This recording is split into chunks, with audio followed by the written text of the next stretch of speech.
Punjab national bank के results पे बात करने के लिए हमारे साथ हैं बैंक के MD and CEO Ashok Chandra sir. Sir welcome on Zee business sir. Thank you. Sir numbers पिछले साल के मुकाबले ठीक रहे हैं, लेकिन सर स्लिपेजेस में काफ़ी ग्रोथ हुई है। सर इसका क्या बड़ा रीज़न आप देख रहे हैं? मैं आगे इसके ऊपर पहले बात करूं। सबसे पहले मैं अपने सारे 1 लाख प्लस जो एम्प्लॉयज़ हमारे ऑर्गेनाइजेशन में, हमारे 18 करोड़ प्लस कस्टमर्स हैं और जो हमारे इन्वेस्टर्स हैं जिन्होंने हमारे ऑर्गेनाइजेशन के प्रति फेथ दिया है, मैं उनका शुक्रिया और धन्यवाद देना चाहता हूं आपके चैनल के माध्यम से। आपका जो स्पेसिफिक क्वेश्चन है स्लिपेजेस का, अगर पूरे साल का हमारा आप स्लिपेजेस देखें तो 1% का हमने स्लिपेजेज रेशियो रखा था और उसके भीतर हमने इसको मेंटेन किया है और एज ऑन 31 मार्च पूरे साल का जो हमारा स्लिपेजेस है वो 0.73% है। यस, Q4 में थोड़ा हमारा स्लिपेजेस हाई हुआ है एंड उसको भी जब हमने एनालाइज किया तो एग्रीकल्चर सेक्टर में 1400 करोड़ का हमारा स्लिपेजेस हुआ है, जो कि काफ़ी हाई है। हमने इसको एनालाइज किया फर्दर तो मालूम हुआ कि 10 लाख तक के जो हमारे लोन थे उसमें कुछ ज़्यादा स्लिपेजेस हुई है और उसमें मोस्टली जो रिपीटेड कुछ रिस्ट्रक्चर्ड अकाउंट थे हमारे, उन अकाउंट में स्लिपेजेज हुई है जो लीगेसीज अकाउंट थे हमारे। और दूसरी सबसे बड़ी एक इम्प्रूवमेंट हम अपने रिकवरी के उसमें बोलूँगा कि जो ये स्लिपेजेस हुई 1400 करोड़ की, उसमें ऑलरेडी 288 करोड़ की हमारी रिकवरी इस फाइनेंशियल ईयर में, मतलब 1 अप्रैल से लेकर अभी तक उसमें हम कर चुके हैं। तो ये जो स्लिपेजेस हुआ, आई थिंक डेफिनेटली आने वाले क्वार्टर्स में हम इसको बिल्कुल कंटेन करेंगे और जैसा कि पिछले साल पूरे 3 क्वार्टर में हमारी स्लिपेजेस 1700 से 1800 करोड़ थी, डेफिनेटली Q1 में हमारा इस क्वार्टर में हमारा स्लिपेजेस करीब 1700 से 1800 करोड़ के भीतर ही रहेगा और पूरे साल हमारा स्लिपेजेस बिलो 1% रहने वाला है। सर यदि हम फ्यूचर क्रेडिट ग्रोथ की बात करें तो वो आपको कैसी लग रही है, जिस तरीके का अभी इकोनॉमी का कंडीशन है उसको देखते हुए? पिछले साल का अगर पूरा क्रेडिट ग्रोथ हमारा देखें तो 13.6% का क्रेडिट ग्रोथ हुआ है और हमारा पूरा विश्वास है, हमने गाइडेंस भी दिया है कि करीब 10 से 11% का हमने एक गाइडेंस दिया है और हम ऐसा मानते हैं कि डेफिनेटली इस गाइडेंस को हम आउट परफॉर्म करेंगे और जनरली 12 से 13% का ग्रोथ जरूर हमारा क्रेडिट में होगा।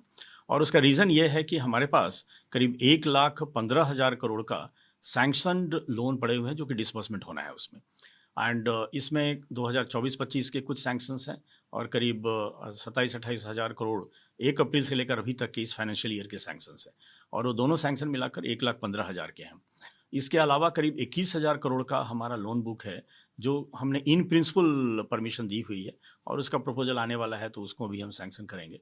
तो ये पूरा दोनों फिगर को अगर मैं ऐड कर लूँ तो करीब 1,35,000 करोड़ का कॉर्पोरेट लोन बुक हमारे पास ऑलरेडी है, जिसमें कि हम डिस्बर्समेंट एक्सपेक्ट कर रहे हैं Q1, Q2, Q3 में ये सारी डिस्बर्समेंट होने वाली है। अगर मैं दूसरी सेक्टर की बात करूं तो रैम जो है हमारा वो फोकस एरिया इस साल होने वाला है और MSME के प्रति अगर हमारा ग्रोथ देखें तो 16.8% का हमारा ग्रोथ 24-25 में हुआ है और इसके लिए काफ़ी एक्टिविटी हमने स्टार्ट की है। फरवरी में भी हमने 13 फरवरी को पूरे कंट्री में 200 जगह हमने MSME आउटरीच प्रोग्राम किया था और उसका इम्पैक्ट हमने देखा कि फर्स्ट मंथ मार्च में काफ़ी अच्छा इसका आउट परफॉर्म ये हुआ, परफॉर्मेंस हुआ और ये एक्टिविटी हम पूरे साल इसको हम चलाने वाले हैं। MSME आउटरीच प्रोग्राम होगा जिसमें हमारे हेड ऑफिस के लोग, फील्ड दी सर्किल ऑफिस के लोग, जोनल ऑफिस के लोग पार्टिसिपेट करेंगे और इस एक्टिविटी के तहत हमें पूरा मानना है कि हमारा MSME भी काफ़ी अच्छा ग्रोथ होगा। दूसरी एक इनिशिएटिव हमारे बैंक ने की है कि जितने भी MSME के लोन हैं अप टू 25 लाख, उन सारे लोनों को हमने डिजिटल फुटप्रिंट के अंतर्गत लाया है। तो एनी बॉरोवर जो हमारे एग्जिस्टिंग कस्टमर हैं या जो नए कस्टमर बैंक से जुड़ना चाहते हैं और 25 लाख तक के लोन के लिए अप्लाई करना चाहते हैं तो हमारे वेबसाइट पे जाकर वो अपना सारा डिटेल दे सकते हैं। उनका ज़रूरी नहीं है कि कोई इनकम टैक्स रिटर्न हो या बैलेंस शीट हो या GST रिटर्न हो, वो अपनी पूरी डिटेल अगर उसमें दे देते हैं तो हमारा business rule engine and fintech को हमने उसमें इंटीग्रेट किया हुआ है। वो आपकी पूरी अकाउंट स्टेटमेंट को वेरीफाई करता है और आपके क्रेडिट जितनी उसमें हुई हैं उसके आधार पे एक लिमिट आपको सैंक्शन करता है और ये पूरी चीज़ें 5 से 7 मिनट के भीतर अगर आप हमारे एग्जिस्टिंग कस्टमर हैं तो आपको 5 से 7 मिनट में इसका सैंक्शन मिलता है। सैंक्शन होने के बाद इसका डॉक्यूमेंटेशन भी हमने NESL के साथ टाई अप किया हुआ है, जिसके तहत हम डॉक्यूमेंटेशन भी पूरा डिजिटल करते हैं और डिस्बर्समेंट भी पूरा हमारा डिजिटल मोड से होता है। तो इस एक्टिविटी को हम इस साल पूरे जोर शोर से पूरे कंट्री में फैलाने वाले हैं क्योंकि पूरे कंट्री में करीब 7 करोड़ एमएसएमई यूनिट्स हैं और उसमें करीब 90% जो यूनिट्स हैं वो माइक्रो सेक्टर में आते हैं, जहाँ पे उनकी रिक्वायरमेंट जो 10 लाख से 25 लाख के भीतर में है। तो इस पर्टिकुलर सेगमेंट को हम पूरी कंट्री में इस तरीके से फैलाना चाहते हैं जिससे ज़्यादा से ज़्यादा लोग हमारी बैंक के साथ जुड़े और इस डिजिटल सुविधा का लाभ उठाएं। तीसरी मैं बात करूं एग्रीकल्चर सेक्टर में, एग्रीकल्चर सेक्टर के अंतर्गत भी हमने 1 मार्च को सेल्फ हेल्प ग्रुप का एक बहुत बड़ा पूरे कंट्री में प्रोग्राम रखा था और काफ़ी अच्छा हमने उसमें ट्रैक्शन देखा है। तो इस साल हमारा पूरा थ्रस्ट सेल्फ हेल्प ग्रुप के भीतर है। हमारा 10,200 करोड़ का टोटल सेल्फ हेल्प ग्रुप का बुक है और इस साल इस पूरे बुक को हम डबल करने वाले हैं इस 25-26 फाइनेंशियल ईयर में। और सेल्फ हेल्प ग्रुप के भीतर भी हमने डिजिटल पेनिट्रेशन किया है। एंड टू एंड हमने पूरी जो जर्नी है सेल्फ हेल्प ग्रुप की उसको हम अपने डिजिटल फुटप्रिंट के अंतर्गत लाए हैं। तो और थर्ड हमारा एस्पेक्ट है रिटेल के भीतर, हाउसिंग में हम बहुत अच्छा ग्रोथ देख रहे हैं। 17% का हमारा ग्रोथ लास्ट ईयर भी हुआ है और इस साल काफ़ी फोकस हमने दिया है, सो 18 से 20% का हम ग्रोथ देख रहे हैं हाउसिंग के भीतर। पीएम सूरजघर योजना है, हमारी पीएम विद्यालक्ष्मी जो एजुकेशन लोन की स्कीम है। आई थिंक इन सारी चीज़ों पे हम काफ़ी इस साल फोकस करने वाले हैं और रैम में हम बहुत अच्छा ग्रोथ देखने वाले हैं इस साल। सर आपने कहा कि कॉर्पोरेट लोन बुक काफ़ी अच्छी है, तो सर कौन कौन से ऐसे सेक्टर्स हैं जहाँ पे आपको लग रहा है कि ये जो लोन बुक है वो बढ़ सकती है, या जो अभी सैंक्शंस हैं ये कौन से ऐसे सेक्टर्स बेसिकली आप फोकस कर रहे हैं? एक तो रिन्यूएबल सेक्टर है, बैंक ने काफ़ी इसके ऊपर एक्सपोजर लिया है और हमने इसको एक चैंपियन सेक्टर के रूप में भी बैंक ने इसको अडॉप्ट किया हुआ है। तो इसके भीतर हम काफ़ी अच्छा ट्रैक्शन हम देखने वाले हैं। दूसरा है स्टील सेक्टर के भीतर, पावर इन जनरल, पावर के भीतर भी काफ़ी अच्छी ग्रोथ हम देखने वाले हैं। रोड एंड पोर्ट्स इंफ्रास्ट्रक्चर में अगर मैं बात करूं तो इसके भीतर भी काफ़ी ग्रोथ हम देख रहे हैं। सर डिपॉजिट ग्रोथ कैसी लग रही है? एक तरफ सर इंटरेस्ट रेट कम हो रहे हैं, लेकिन फिर भी सर डिपॉजिट मिल पाना बैंक्स के लिए एक बड़ी चैलेंजिंग हो गया है। देखिए, अगर हम अपने स्पेसिफिक अपनी बैंक की बात करूं तो आप अगर हमारा परफॉर्मेंस देखें हो तो 14% का ग्रोथ हमारा डिपॉजिट में हुआ है। क्रेडिट में हमारा ग्रोथ 13.6% का है, बट डिपॉजिट ग्रोथ 14% का हुआ है पूरे साल का। और इस साल भी हम एक्सपेक्ट कर रहे हैं कि कम से कम 10% का ग्रोथ मिनिमम, जिसकी गाइडेंस भी हमने दी है और इस गाइडेंस को भी डिपॉजिट में भी हम बीट करने वाले हैं। रीज़न इसका यह है कि हमने एक नई स्कीम डिपॉजिट की निकाली।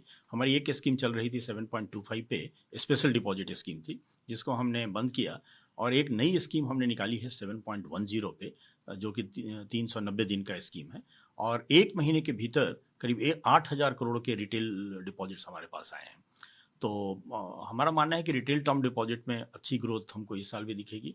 कासा में हमारा म्यूटेड ग्रोथ हुआ लास्ट ईयर और उसके लिए पूरी कासा स्कीम को हमने रिवैम्प किया है और हमारा 12 अप्रैल को फाउंडेशन डे था। उस दिन हमने 34 new initiatives and product launch किए हैं एंड मेनली हमारी जितनी भी कासा की प्रोडक्ट थी सारी स्कीम्स को हमने रिवैम्प किया है और मैं पूरे विश्वास के साथ कह सकता हूँ कि it is one of the best schemes in the country today.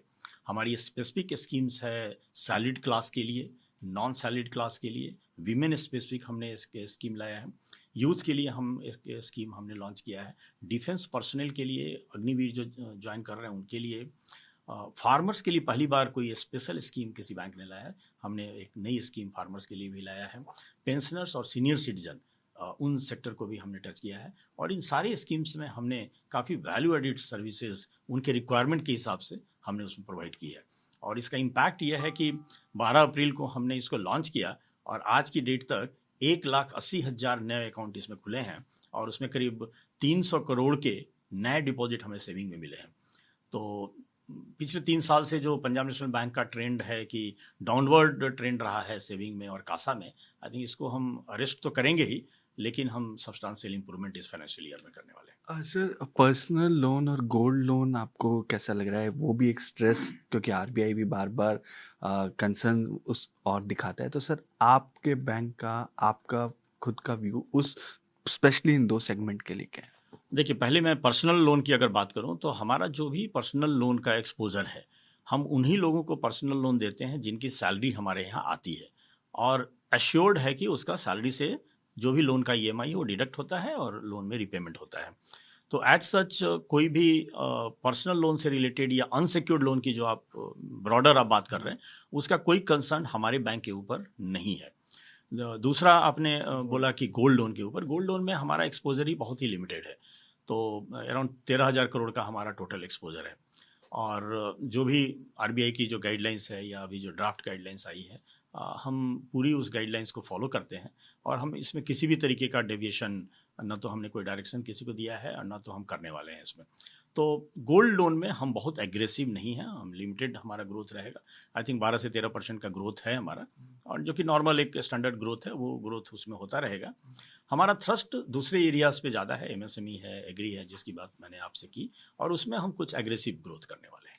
Sir last question to you sir, कई जगह पीएनबी बैंक का निवेश है, कहाँ कहाँ हम उम्मीद कर सकते हैं कि आपको लग रहा है रियलाइजेशन हो गई है उस निवेश का, तो उसको हम विनिवेश या डाइवेस्ट कर सकते हैं? देखिए, हमारी 5 सब्सिडरी है और 5 एसोसिएट्स हैं, सो 10 हमारे ऑर्गेनाइजेशंस हैं जो हमसे जुड़े हुए हैं।